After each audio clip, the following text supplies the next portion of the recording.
Hey guys, today we're going to be doing a bit of a different type of video.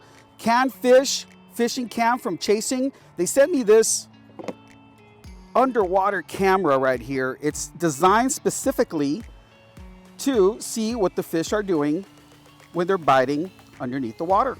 Okay, this thing right here, as you can see, it comes with a very streamlined type of design, and the reason for that is because this is meant to be a lure fishing camera, but today I'm going to try it out a little bit different. As you can see, I am over here at the pier, Port Isabel, right by the Queen Isabella Causeway. All right, and I just want to see what this thing does underneath the water. Hopefully the water is clear enough to get some sort of visibility, but we're gonna have to find out. Okay, so let's see what comes inside of the box. All right, so obviously you're gonna have the instructions. Let's take a look in here, and it's gonna come with a couple of boxes here. One of them, well, I just messed that up, comes with a bobber, I guess some sort of flotation device here. So this thing, you can just you know, put the camera in it. Ooh, like this. Oh, where does it go? Perhaps like this. And then we can tie our fishing line to the rod over here, and then to our leader down here. And that way it'll be able to capture some video beneath it, okay? And the cool thing about this is that it's supposed to have this Wi-Fi connection to your phone. So in order for it to work, my understanding is that this thing, the top of it, has to be on top of the surface of the water in order for it to have some sort of connection with your phone. We're gonna try that out. But there's different ways of using this. Like I said, you know, you can put your lure right here, all right? And, you know, so you can capture as, you know, you're reeling it in, so you can capture whatever fish is trying to, you know, get to the lure. And of course, on this side over here, this is gonna go to your fishing rod. Okay, here's another little box. And then this one, and of course I have to mess it up again. This one's gonna have a charging cable. It's a traditional USB-C right there. And check this out. It's a little cradle so that you can go ahead and charge your camera, all right? You just put it in like this. And what's so cool is that it's a very simple design. You just connect the base to a power source, and then a green light is gonna light up over here, all right? And that's gonna indicate whether it's fully charged or not. Very simple to use. So first thing we're gonna do is we're gonna go ahead and download the app to our phone. You're gonna have to download the Canfish app, okay? That's the very first thing that you need to do. Go ahead and do that. Once you open it up, all right, then you can go ahead and connect to the Canfish Cam X. And in order to do that, this is what you're gonna do. Well, first of all, you know, let's go ahead and take a look at the camera. Now, I already have it rigged up over here. As you can see, you know, I have the stronger line, you know, heading to my rod right here, okay, with a little snap swivel, a little stronger one, and then the weaker line, okay. And I suggest you do this just in case if you do get snagged or whatever, you want to lose the bottom part so you don't lose your camera. But I already have it rigged up with, you know, a couple of just very simple, you know, 2/0 hooks, all right? And so let's go ahead and turn on the camera. What I did is first thing I'm gonna do is I'm gonna use a bopper. Oop. So let me slip it off. I already have it there, but it's so simple to use. All you have to do is switch on the on. Okay, it just has 2 speeds. First of all, it's got an internal 16 gigabyte camera, all right? And all you have to do is just flip it on, and then let's take a look at our phone here. And let's connect the camera. Go connect. Okay, we want English. All right. Now what we're going to do is we want to go and look for it.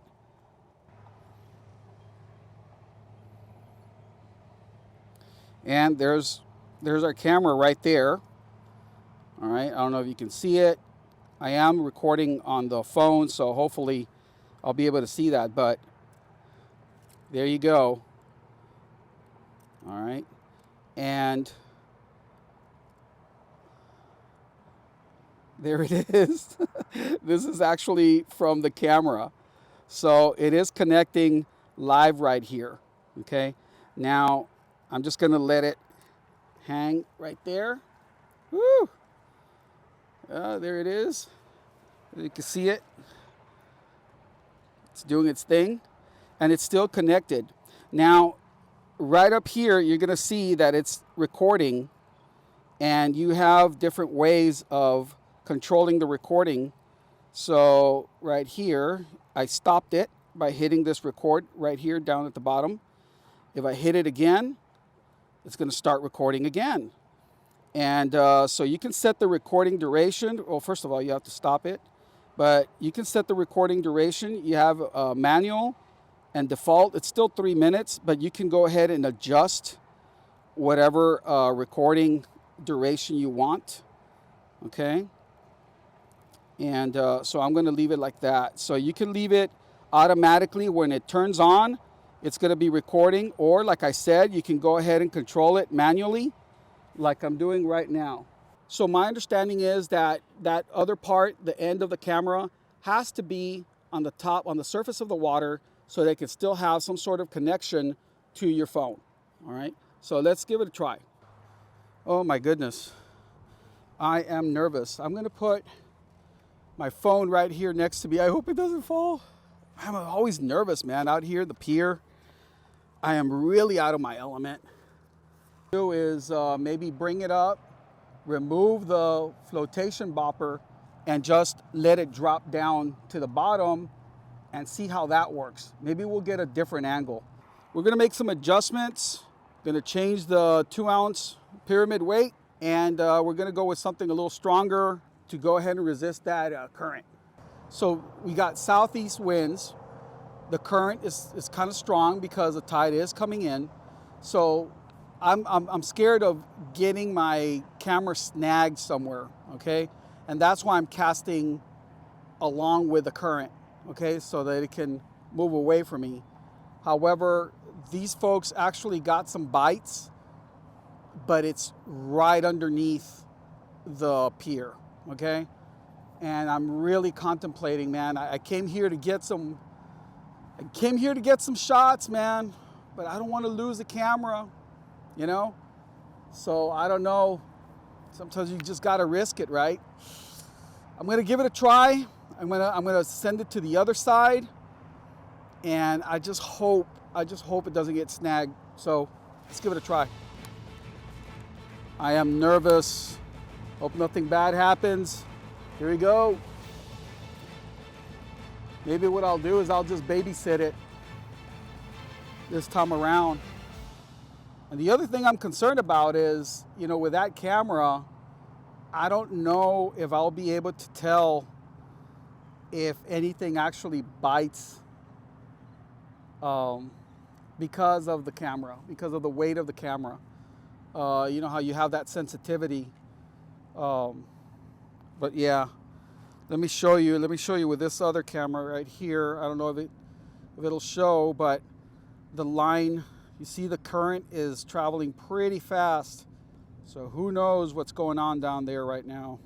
I just saw something splash out there, so very close to the pier. So there's gotta be life down there. Okay guys, I'm just got a little bit of a bite here. I didn't have to guess what was nibbling on my bait. Thanks to the Canfish Cam X, the mystery was captured on camera. The only problem, I'm not sure what species of fish I caught on video. If you recognize it, drop a comment below and let me know what you think. So I really hope that there's something down there. But that's pretty cool though. I mean, if you think about it, oh, feeling it again there. This time it was a completely different species of fish. You can clearly see the vertical stripes on this one. Could it be a black drum or maybe a sheep's head? Let me know your thoughts in the comments. Notice how cautious this one is. He's just inches away from the live shrimp, yet he's completely ignoring the bait. What do you think is going on here?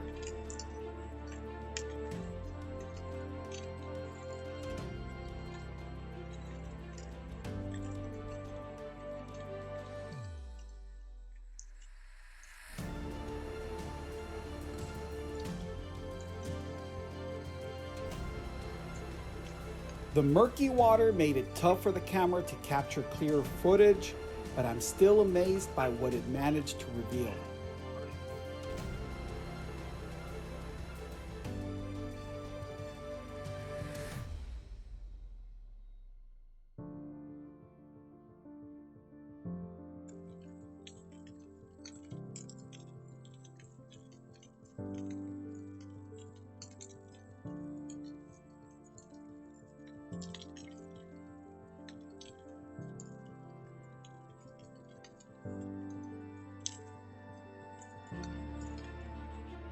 In the bottom left corner of the screen, I think we can all agree that's a puffer fish. But over on the right side, I'm still unsure what species that could be. What do you think?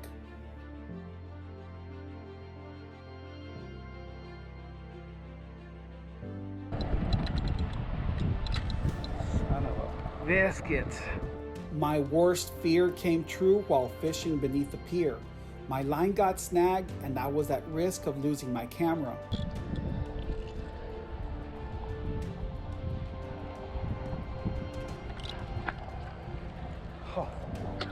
Oh, thank God. Thankfully, I had rigged the setup properly with a weaker leader.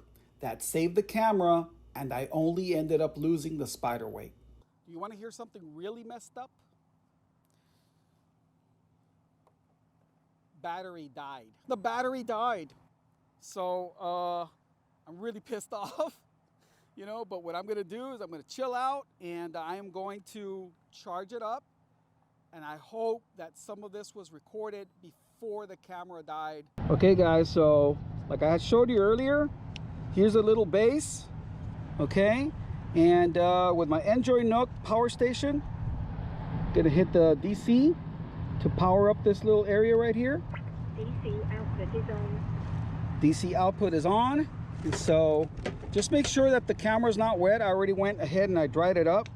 But this is how simple it is, man. You just drop it in here, okay? And you'll see a little green light start blinking over here, all right? When the light becomes a brighter green, that's when you know it's fully powered. I'm gonna read to you some of these specs that the camera comes with. And number one would be the 136 ultra wide angle lens. So it should, if anything comes within striking distance or anywhere close to the camera, you should be able to see it. The design is, like I mentioned, it's like a torpedo design. So it even has like these stabilizer little wings on the side of the camera that should help you stabilize the camera to get the best picture if you are reeling it in with a lure. The battery life, yeah, it'll go over 2 hours. It's supposed to be 138 minutes actually that it's projected to last. And of course, I really like that part that you can go ahead and have those segments instead of having one huge file. It breaks it down. You can break it down to like maybe 3 minutes. I think that's the default duration. I think that's a very good idea to have it at 3-minute segments so that you can go ahead and download it to your phone from the camera app. And it's waterproof to 656 feet. I don't think I'm going to drop it to anything like that in any time. I don't do that type of fishing. But yeah, that's 200 meters, around 200 meters for depth. Yeah, that is pretty neat. And of course, it is pretty cool that you just, turn it on, set it, forget it, just throw it in there. And yeah, you don't have to worry about anything else.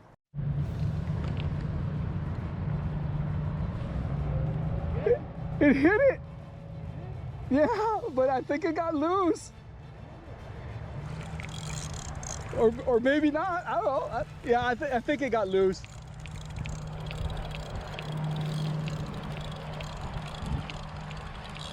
Oh no, it's on. It's probably a ladyfish.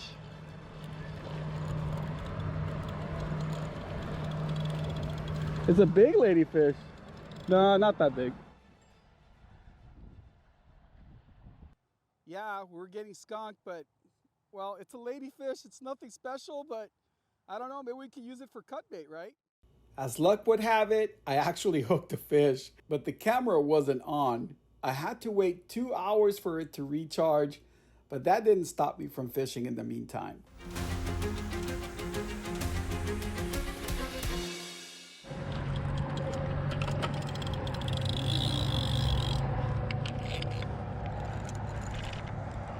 A little speckled trout.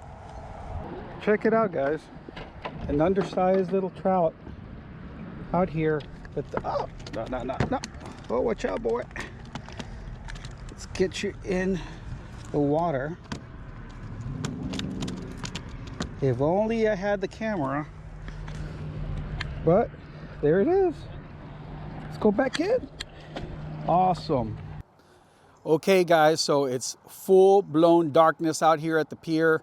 We've already tested the camera during the daytime, but now we're going to put it to the test using that night light. Let's see how it performs underwater with that green light that it's got, okay? Let's see if we can spot anything. The camera is connected, but we're just going to drop it down here. We're not going to make a big production, big splash or anything. I just want to know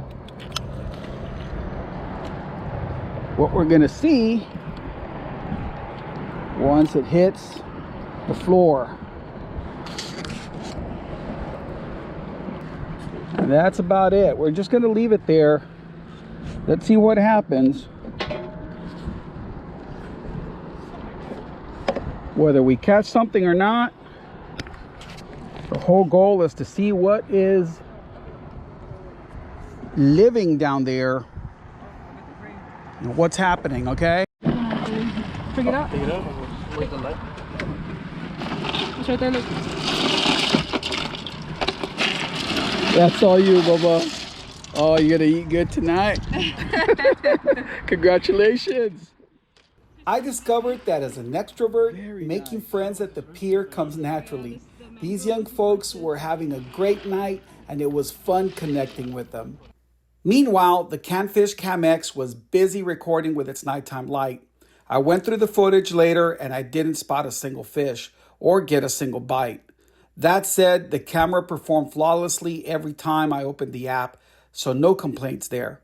I'll include a link in the video description where you can grab the Canfish Cam X at a 43% discount, so don't miss out. Hey guys, so what's my opinion on the Canfish Cam X fishing camera? My honest opinion. Well, I'll tell you this. For me, I geek out, man. I really like technology and I really like content. So, I'm a content creator and I want to know what's going on underwater, right? So to me, I was very curious. I've always been very curious about that. So for someone like me, if you're a content creator or you just like to share videos, cool stuff like that, this is definitely for you, okay? If you are a top-rated angler or you're somebody that's just an elite angler and you want to get out there and you just want to up your game, this might be something that might help you out as well. If you are curious and you want to find out why is it that those fish are not hitting my bait, which is what I saw a little earlier in some of that video. I'm still very curious to check it out. I want to know what was going on, but it did seem to me like some of these either whether sheep's head or black drum or whatever it was, but yeah, my live shrimp was just not cutting it for them. So yeah, I thought that was pretty interesting. So some other people were using different techniques, or maybe I should have just switched it up. But of course, the whole point of this video was just to try out the camera and test it out. And I'll be honest with you, I really like it, and I'm gonna bring it along in more of my trips to test it out. I gotta do it surf fishing. I gotta do it, at different types of body of water. And yeah, so let's give it a try. Anyway, thanks for watching. Get up, get out, do something.